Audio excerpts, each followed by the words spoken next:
Following a fire at a house in Coronado, we're live with an update. A father is accused of killing his own newborn baby. The new horrifying details that came out in court today surrounding this tragedy.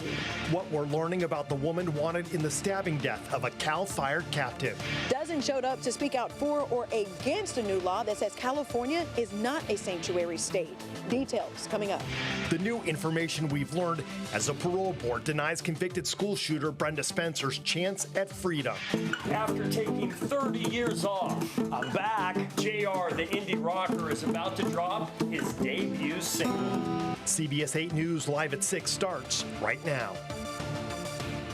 We begin tonight with a developing story we've been following all afternoon as we're learning more about the victim in a deadly house fire in Coronado.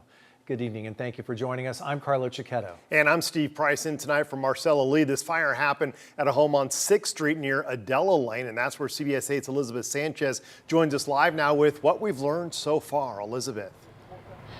Steve and Carlo, you know, this fire broke out about 1:20 this afternoon. By about 2 o'clock, firefighters had put the fire out, and they found a deceased elderly male inside. And, you know, we've been talking to people about him. You know, he seems like he was just a special man, but he was in his 80s, incapacitated, apparently could not get out on his own. But we have Scott Harris here, and Scott knows of the man. And just tell us what kind of person he was. Well, Bob Kipperman was a legend of Coronado. He owned Kippy's, which is a really cool ladies kind of store in Coronado.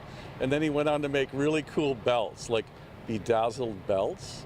And he made like guitar holders for belts. But he was a true legend of Coronado, and he'll be missed. He wasn't incapacitated. He could walk a little bit. And he would go to the Coronado Beer Club. There's a beer club in Coronado every Wednesday. He would go with his buddies, would pick him up, and he would go to the beer club. He was a real legend. That's all I want to say. He'll be sorely missed by everyone in Coronado.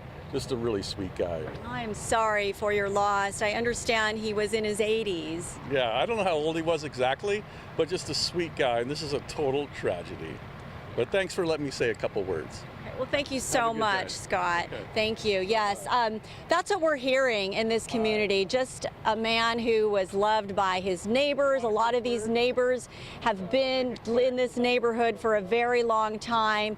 But if we go to video now, you know, firefighters say there was extensive damage to the two-story home on 6th Street. And then they did discover the body of an elderly male, as we just heard his friends speak about him. Family was distraught to talk about us, but they told us that 2 people were inside at the time. They said that one of the persons saw a spark. I'm not sure exactly what the cause of this fire was, but the woman was able to get out of the house, but the man was not. But, you know, we also saw investigators here, arson investigators here on the scene, going door to door. So they obviously are going to look at the origin of this fire, the cause of the fire, and it will take some time before they're able to figure that out. Obviously, you can see behind me that firefighters are still on here mopping things up. The medical examiner's office just left in their van with the body. Live in Coronado, Elizabeth Sanchez, CBS 8. Our thoughts definitely with their family. Elizabeth, thank you. We're learning more tonight about Yolanda Marodi, the woman suspected of killing her wife, Cal Fire Captain Rebecca Marodi, Monday night at the couple's home in Ramona. Yolanda Marodi is still on the run. As CBS 8's David Goffredson reports, the suspect served time in prison after stabbing her husband to death 25 years ago. She had an incredible sense of humor. She could make anybody laugh. The ex-wife of Cal Fire Captain Becky Marodi is speaking out about domestic violence. This is solely a case of a toxic relationship gone very, very bad. And domestic violence, you know, touches so many more people than we even realize. Police suspect Marodi's current wife, Yolanda Marodi, of stabbing the well-known captain to death Monday night inside the home they shared in Ramona. They had been married about 2 years. Yolanda was very jealous, my understanding, and did not want to have Becky maintaining friendships that she'd had for years with other women. Leila Fledger Phillips says she never met Yolanda Marody in person, but she knew about her criminal past back in 2000 when she was known by the name Yolanda Olejniczek. Court records show she was sentenced to 11 years in state prison for voluntary manslaughter after stabbing her then estranged husband to death in Fontana. She had filed for divorce against the victim months earlier and was living in Fallbrook with her 2 children. She went on the run after the stabbing and turned herself into police about 24 hours after the killing, according to published reports. Now Marody is on the run again, the Sheriff's Department releasing new photos and vehicle information today. The 54-year-old is 5 foot 2 inches tall, about 166 pounds, with tattoos on both arms. And she's believed to be driving a silver 2013 Chevrolet Equinox with license plate 8BQ J420. For this to happen to Becky is just... in our home, that was the home that we lived in together. It's just unfathomable. Public records indicate Marody has a mother who lives in Hemet and 2 adult children, one here in San Diego and one in Texas. I reached out, but none of them responded with a comment for this report. At the Vista Courthouse, David Gottfredson, CBS 8.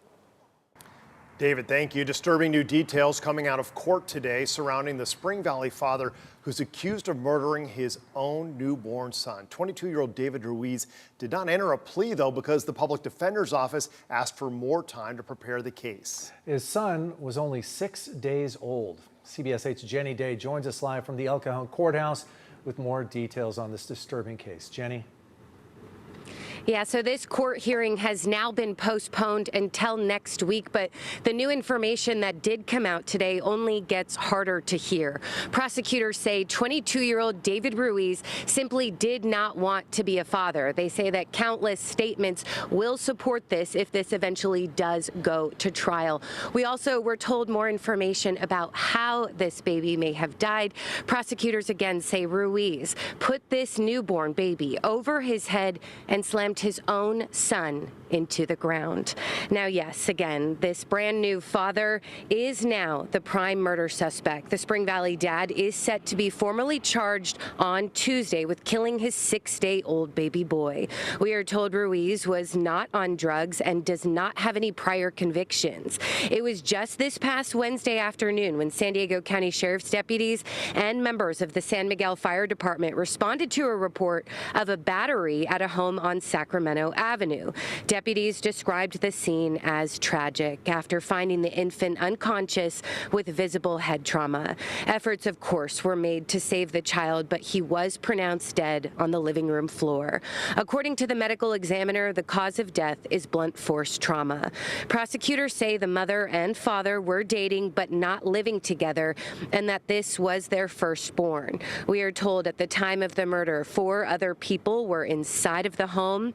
There were a lot of tears in court today and a big show of support for both the mom and the defendant in this case. Honestly, really everyone appeared to be shocked. We also spoke with neighbors. You can find that on CBS8.com, but they described the area as quiet and have also really struggled to comprehend what could have possibly happened inside of that home. So if you do have any information, you are still encouraged to come forward. Certainly get that information to law enforcement. You can even remain anonymous by calling Crime Stoppers. So until then, the Sheriff's Homicide Unit will continue to investigate this, and Ruiz will remain behind bars with no bail. We are reporting live tonight from the El Cajon Courthouse. Jenny Day, CBS 8. Thank you, Jenny.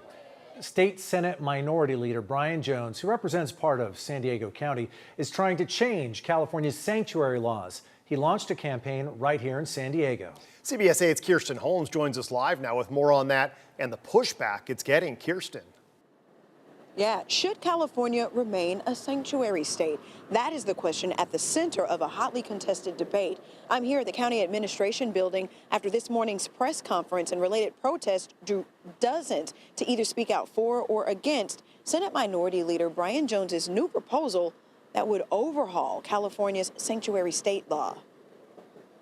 This is scaring the Latino and the Hispanic community. Maureen Branham is one of several protesters against California State Minority Leader Brian Jones's new proposal, SB 554, that overhauls California's sanctuary state law that is already in place.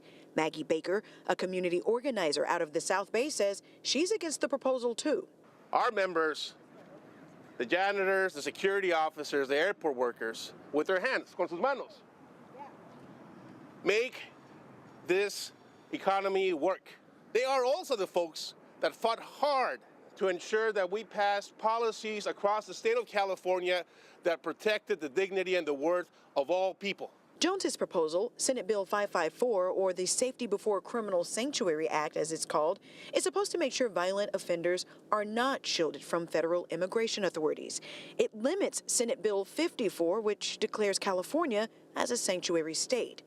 SB 54 says local jurisdictions like sheriff's deputies and police cannot use their resources to assist with federal immigration enforcement, often called a sanctuary law.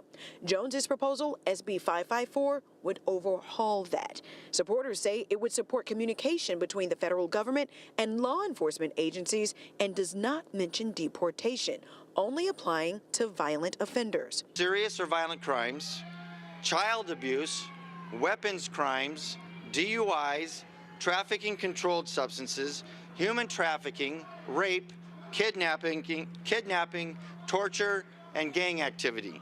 Riverside County Sheriff Chad Bianco says it's time to turn the tide on California's sanctuary laws. Be as loud as you possibly can in Sacramento to these tone-deaf people in that building that do not care about the safety and security of their constituents. Protesters say laws like this only fuel fear and hurt our economy.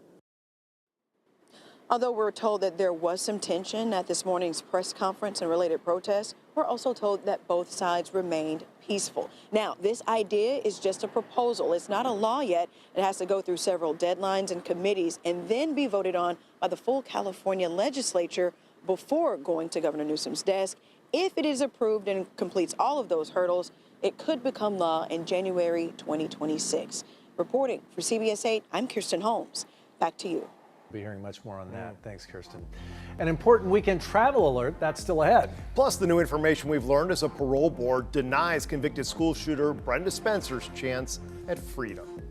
Bringing new leadership to the fire department is what they and the people of Los Angeles deserve. And we'll tell you why the mayor of Los Angeles is firing the city's fire chief after this.